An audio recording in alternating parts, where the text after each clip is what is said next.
Good evening, visitors. Welcome to the Australian War Memorial's Last Post ceremony. My name is Sharon Bown, and joining us today from the Australian Army is Lieutenant Colonel Del Madge. We welcome the veterans who have served, those that are still serving, and the families that support them. We acknowledge the members of RSL and Services Clubs Association, RSL Victoria, and RSL Queensland, who are watching the broadcast of this ceremony across Australia. During this evening's ceremony, wreaths will be laid at the base of the Pool of Reflection by visitors and students on behalf of the following schools. From New South Wales, Mount Pleasant Public School, Singleton; Kirkton Public School; Gresford Public School; St James Primary School; Patterson Public School; and from Western Australia, Kiara College. Please stand and join in singing the National Anthem.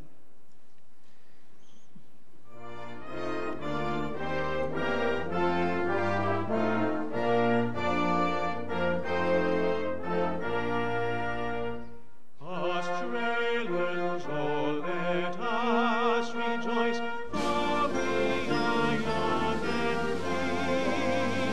We've golden soil and wealth for toil, our home is girt by sea. Our land abounds in nature's gifts of beauty rich and rare. In history's page let every stage advance Australia fair. In joyful strains then let us sing, advance Australia fair.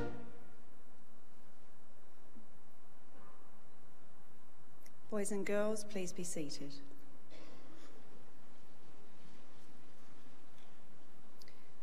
The Australian War Memorial was the vision of Charles Bean, Australia's First World War official historian.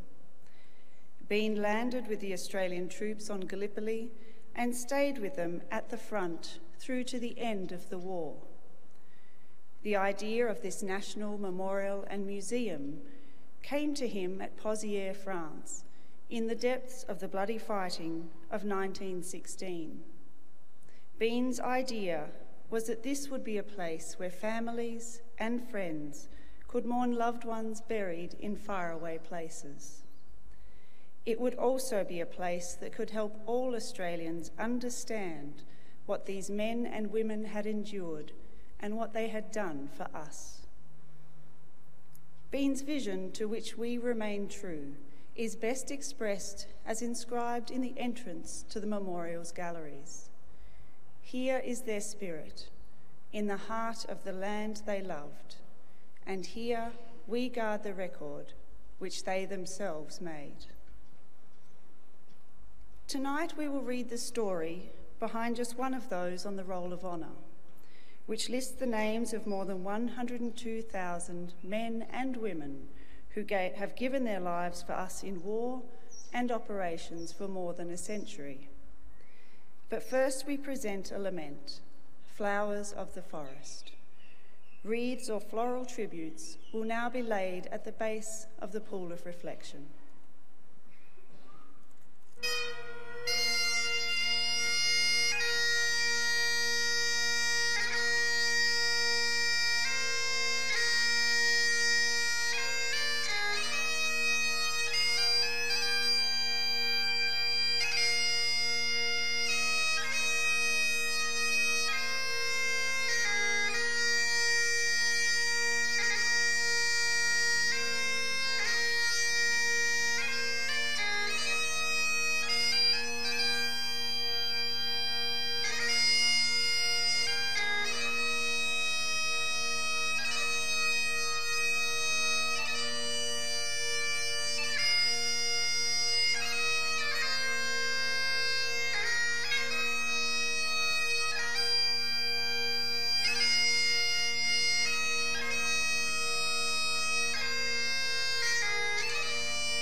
Today we pay tribute to Private Kenneth Kendall. Kenneth Bruce Kendall was born on the 4th of October 1922 in North Sydney to Ernest and Gwendolyn Kendall.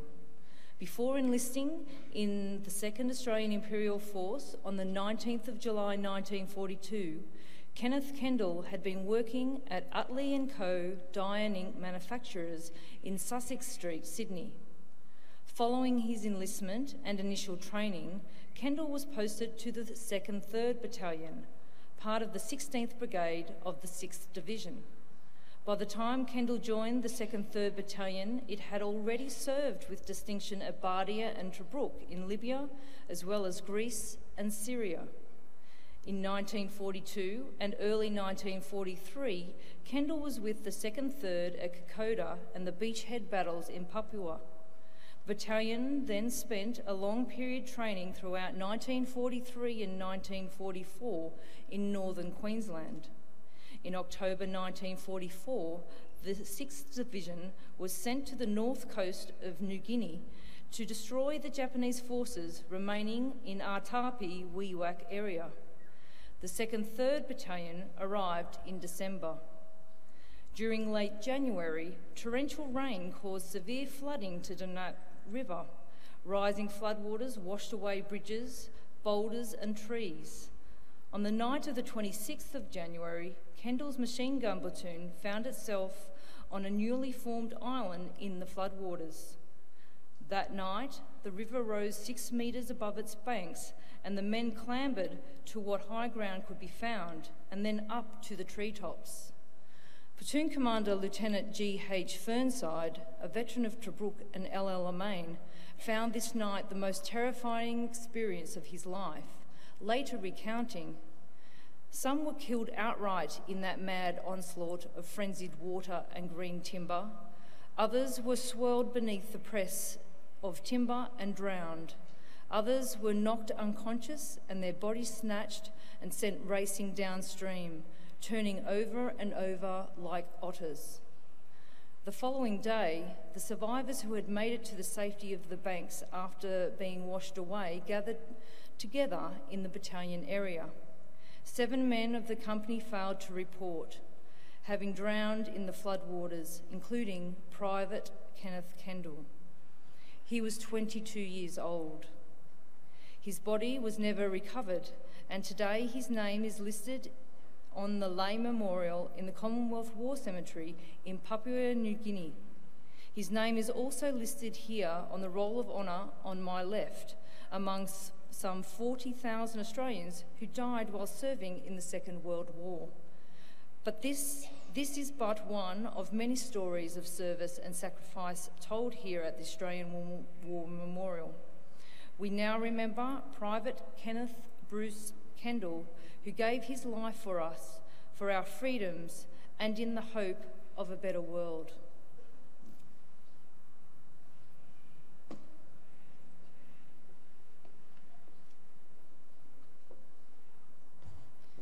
Please stand for the reading of the Ode and the sounding of the last post.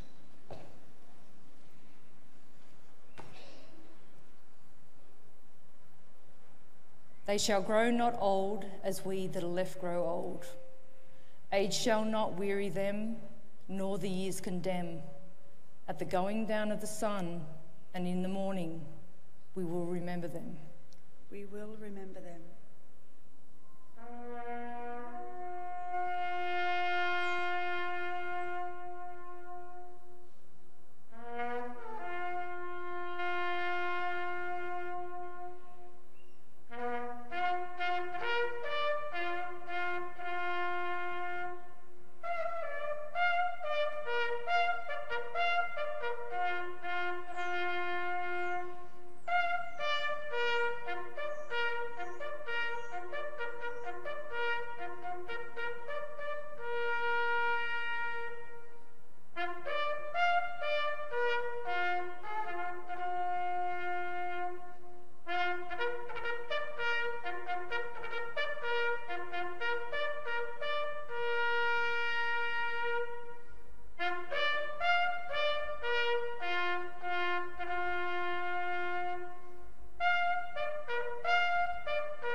lest we forget. Lest we forget.